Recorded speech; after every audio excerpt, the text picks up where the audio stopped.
추미애가 얘기하는 검찰개혁은 윤석열 총장 쫓아내는 거잖아요.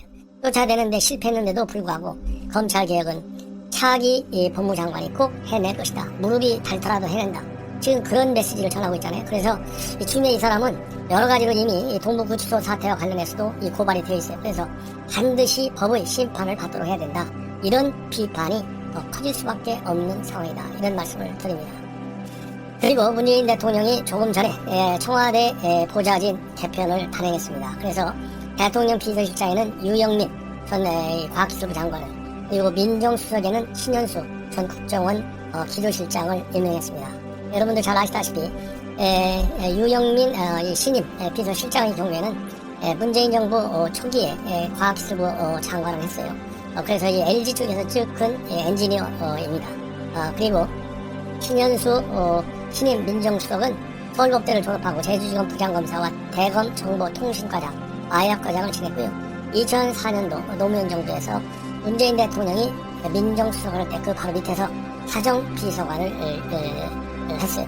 그래서 쭉 김앤장 로펌에 변호사로 있다가 국정원 기조실장에 발탁됐고, 다시 김앤장에 가 있다가 이번에 다시 이제 민정수석으로 왔다. 그런데 이 신현수 신임 민정수석의 경우는 상당히 아주 원칙론자이고 법리에 충실한 그런 이 변호사로 신뢰를 받고 있습니다. 그래서 이 민정수석을 하면 검찰이든 국정원이든 경찰이든 전부 하나 이제 담당 기관이 되게 되는데요. 지금 현재 검경 수사권 조정, 그리고 공룡 경찰의 탄생 예고되어 있는 건 아니겠어요? 그리고 국정원의 대공수사권 이관, 이런 문제들이 국정의 마지막 최고의 현안이 되고 있는데 지금 방향이 잘못 들어가 있다. 그래서 이 경찰, 검찰, 그 다음에 국정원, 그 다음에 이 법원, 이런 것이 전부 민정수석에 관한 임무입니다. 그래서 야말로 원칙에 입각해서 정보기관은 정보기관대로, 수사기관은 수사기관대로, 법원은 법원대로 원칙에 입각한 개정의 재조정 반드시 필요하다. 저는 그런 주문을 하고 싶습니다. 그리고 오늘 청와대 인사에서 특징적인 것은요, 김상조 정책실장의 사의는 관례했습니다. 이 얘기는 결국 뭐겠습니까? 사의를 하지 않아도 될 정도의 신뢰를 가지고 있다는 것이고, 지금 진행 중에 있는 여러 가지 정책 사항에 관해서는 방향을 바꾸고 싶지 않다라는 뜻이 담겨져 있다. 이런 말씀을 드리고 싶고요. 그 다음에 김명수 대법원장이 신년사를 발표했는데, 신년사 발표 내용 중에 주목할 만한 내용은 법원행정처를 폐지하고 대신에 사법행정회의를 설치해서 사법행정구조를 근본적으로 개편하겠다. 이 얘기는 결국 이 법원장들을 임명하지 않고요, 추천제로 바꾸겠다는 거예요. 그래서 옛날 노무현 대통령이 다면 평가를 했잖아요. 이 아래 계급에 있는 사람들이 윗사람들을 평가하는 다면 평가를 했어요. 그것도 많은 논란을 야기한 바 있는데, 이제 법원장 후보 추천제도 똑같이 대법원장이 임명을 안 하고 일선 판사들의 추천을 받아서 임명하겠다. 이렇게 된다면 법원이 오로지 법과 원칙에 따라서, 그리고 판례에 따라서 판단을 해야 되는데, 여론의 민감한 반응, 왜냐하면 이 판사들도 여론 형성에 중요한 주체가 아니겠습니까? 그렇기 때문에 상당히 문제성 있는 이 법원에서도 이제 파퓰리스트적인 판결이 나올 가능성이 상당히 큰 그런 우려스러운 개혁 방향을 내놨다. 이런 평가를 하고 싶습니다. 그래서 이 여론의 강력한 비판과 견제, 그리고 대안 제시가 필요한 시점이다. 사법개혁에 대해서도. 그래서 지금 검경 개혁이 끝났잖아요. 국정원 개혁이 끝났잖아요. 그래서 권력기관 중에 남아있는 사법개혁을 김명수식으로 사법개혁을 하면 엄청난 국민적 저항에 직면하게 될 것이다. 오늘 그런 말씀을 드립니다. 그리고 오늘 이 박범계 내정자가 오늘 이 서울고검의 인사청문 준비단을 꾸몄어요. 그러면서 이제 기자들과 접촉을 했는데, 그래서 이 인사청문회 준비단의 단장으로서는 이상갑 법무부 인권국장이 담당을 하게 됐습니다.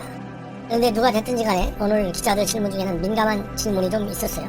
윤석열 검찰총장과의 관계를 어떻게 설정할 것이냐, 그리고 정치적인 중립성을 기대하기 어렵다는 비판도 있는데 어떻게 생각하느냐, 그리고 또 인사 문제에 대해서는 어떻게 생각하느냐, 이런 질문들이 쭉 있었는데, 거기에 대해서는 전반적으로 청문회장에 가서 말씀을 잘 드리겠다. 그리고 인사 문제에 관해서는 아직 거기까지 신경 쓸 겨를이 없다. 이런 입장을 밝히고 있는데요. 인사청문회에 가서 얘기하겠다. 이런 얘기는 지금부터 얘기하면 논란이 많이 될 거 아니겠어요? 논란이 많이 된다는 얘기는 추미애의 시즌2 검찰 개혁을 밖에 될 수 없다. 그래서 현 정부 여권이 밀고 있는 검찰 개혁을 그대로 밀고 가겠다. 즉 핵심은 윤석열 총장을 식물총장으로 만드는 식의 검찰 개혁. 그리고 현재 기소권과 수사권의 분리라든가 검찰청의 폐지라든가 이런 말도 되지 않는 여권발 이 검찰 개혁 이런 거를 염두에 두고 있다는 것을 의미해요. 그러니까 우리 야권에서 비판하는 식의 검찰 개혁에 관해서는 안중에 없어요. 그런 식의 얘기를 하고 여권을 감싸는 얘기를 할 것 같으면 지금 얼마나 논란이 많이 되겠습니까? 그래서 입을 딱 다물고 있어서 지금 박범계 준비 과정에서 폭탄을 안고 국회에 가서 청문회 상에 서게 된다. 이런 말씀을 드리고 싶습니다. 참고로 어제 임명이 된 직후에는 국민의 목소리를 경청해서 검찰개혁을 완수하겠다. 그리고 검찰과의 관계에 관해서는 대통령이 법무부와 검찰이 안정적인 협조 관계를 만들고 그것을 통해서 검찰개혁을 이뤄라. 이런 것을 하나의 지침으로 삼겠다. 이렇게 얘기를 했어요. 이런 것만 보더라도 제가 앞에서 말씀드린 대로 현 정권과 코드를 맞추는 그런 검찰개혁에 매진하겠다. 그래서 앞으로도 윤석열 총장과 즉 검찰과의 일대 충돌이 불가피하다. 이런 말씀을 저는 드리고 싶습니다. 자, 이제 서초경찰서 소식입니다. 뭐냐면 여러분들 잘 아시다시피 이용구 현 차관 특가법에 대해서 반드시 법의 심판을 받도록 해야 되는데 이거를 단순한 폭행 사건으로 해서 상부에 보고하지도 않고 즉 여기서 상부는 검찰입니다. 검찰에 봉고하지 않고 자기네들끼리 적당히 유야무야 내사 종결시킨 사건이 있어요. 그런데 그 사건이 하나만 있는 게 아니라 지난 가을에도 현직 검사의 폭행 사건이 있었는데 그것도 유야무야 처리됐다는 거 아니겠습니까? 그래서 이것을 조수진 의원이 관련 자료를 관계기관으로부터 받아가지고 분석을 해보니까 경찰서장도 사법시험 출신 44회, 그 다음에 서초서의 형사과장도 사법고시 출신 48회, 그러니까 이용구도 40, 그리고 현직 검사도 40. 이러다 보니까 자기들끼리 그들의 세계에서 받은 것 아니냐 이런 의혹을 배제할 수가 없어요. 네. 그런데 이러한 유사한 사건이 어디에서 또 있었냐면요, 강원도에서 이러한 이 경찰의 이런 그 폭행 사건이 있었어요. 그래서 지난 5월 달에 있었는데요. 이 교통사고를 났습니다. 중앙선을 침범해서 달리는 차가 오토바이 운전기사를 치여가지고 쇄골뼈가 부러졌어요. 근데 이 사건이 있었는데 당시 경찰이 단순 물적 피해 사고다 그러면서 입건 조치도 안 하고 내사 종결됐습니다. 예. 그런데 이때는 가해자가 누구냐면 또 경찰이에요. 현직 경찰. 이와 관련해서 감사원에서는 이거는 부당한 것이다. 부당한 내사 종결이라서 중징계 처분을 하라. 이렇게 감사원에서 경찰에 지시를 한 것으로 그렇게 알려지고 있습니다. 그러면 이 사건도 이용구 사건 앞에서 말씀드린 8월에 검사 폭행 사건과 마찬가지의 성격인데 이 강원도 사건에 대해서는 감사원이 직접 개입을 해서 중징계 조치를 하라 이렇게 내렸거든요. 그런 것처럼 정직 조치를 하라 이렇게 내린 것처럼 이용구와 이런 검사 이런 음주 폭행 사건도 마찬가지로 반드시 입건을 해서 검찰의 수사 지휘를 받아야 되는데 안 받은 것은 불법도 불법이거지만 어딘가에 외압이 있지 않느냐라는 비판에서 벗어날 수가 없어요. 그래서 이런 것과 관련해서도 지금 현재 이번 사건은 이 김도읍 의원실에서 제기하고 있는 겁니다. 그래서 이 가해자가 친문 권력자는 이유로 내사 종결한 것이라면 권력형 범죄가 된다. 감사원은 경찰이 증거를 인멸하기 전에 즉각 감사에 착수하라. 이런 지금 이 압박 입장을 내놓고 있다. 이런 말씀을 드립니다. 네. 그 다음에 마지막으로 이제 주제가 달라지는데요. 서울시장 선거와 관련해서 오늘 이 조원 CNI가 시사 저널을 의뢰로 발표한 여론조사 결과 상당히 주목됩니다. 딱 양자가 붙었을 때는 박영선이 밀리네요. 이 안철수 42.1, 박영선 36.8, 그래서 5.3%포인트로 올라가요. 근데 야권이 분열되면 박영선이가 이깁니다. 그래서 박영선 37.5, 그 다음에 안철수 26.0, 나경원 19.4, 이렇게 지금 3자 구도의 경우에는 야권이 친다. 그리고 여야 1대1로 아까 말씀드린 안철수 대 박영선은 안철수가 이기는데요. 만약에 이 박영선 대 나경원으로 가면 여여 대결이 있을 경우에는 37.5 대 32.9로 박영선의 승리가 예상이 된다. 이렇게 지금 알려지고 있고요. 그 다음에 야당 지지층에서는 이 안철수를 제일 1등으로 뽑고 있어요. 39.6. 그 다음에가 나경원 18.8, 오세훈이 15.6 이렇게 나오고 있습니다. 네. 그리고 여당 후보들의 경우에는 박영선 36.3, 추미애 21.7, 박주민 18.6, 우상호 12.4 이렇게 나오고 있다 라는 말씀을 드립니다. 자, 그러면 이번에는 말이죠. 이 칼럼 중에 이거는 저 12월 30일 칼럼입니다. 실력 없는 권력은 재풀에 무너진다.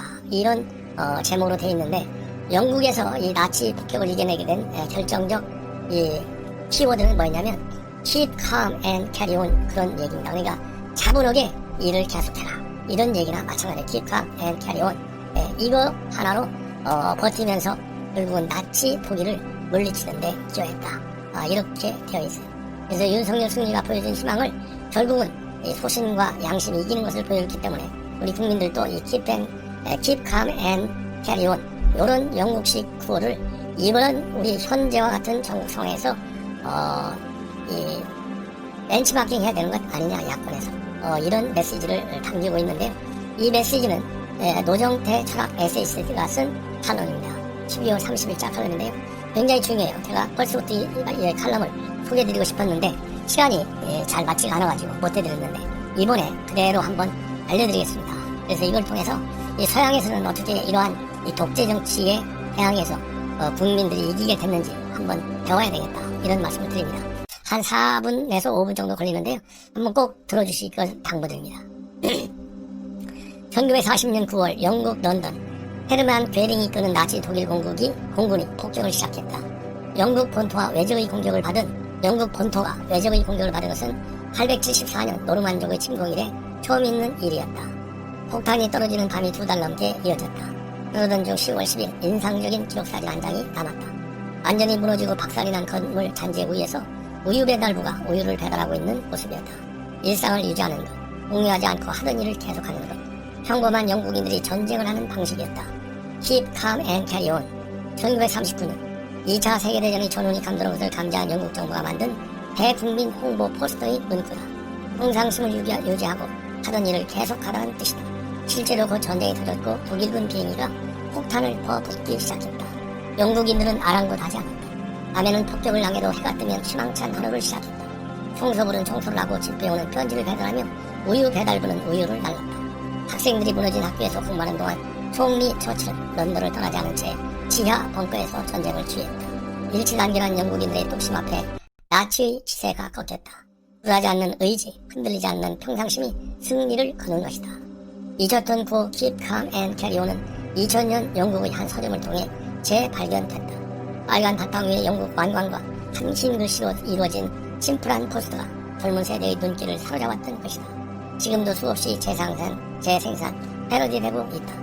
가령 코로나 바이러스가 퍼지기 시작하자 미국 질병통제예방센터는 워싱턴 DC의 한 지하철역에 Keep calm and wash your hands 그러니까 평상심을 유지하고 손을 씻으라 라는 포스터를 붙이기도 했던 것이다. 세상 모든 말이 그렇듯 Keep calm and carry on 역시 발화의 주체를 누구로 부르냐에 따라 그 의미가 달라진다. 하얗고 거친 적과 맞서는 이들이 스스로를 다독이고자 은혜는 담담한 투쟁을 보일 수도 있지만 권력자들은 입 다물고 내 할 일이나 하라는 뜻으로 저 말을 사용할 수도 있을 것이기 때문이다. 2020년 대한민국에서 벌어진 코로나 바이러스와의 전쟁도 그랬다. 정부는 바이러스의 진원인 중국발 입국을 막지 않았다. 창문을 열고 모기를 잡는 꼴이었다. 마스크가 동나고 손 세정제가 품절됐다.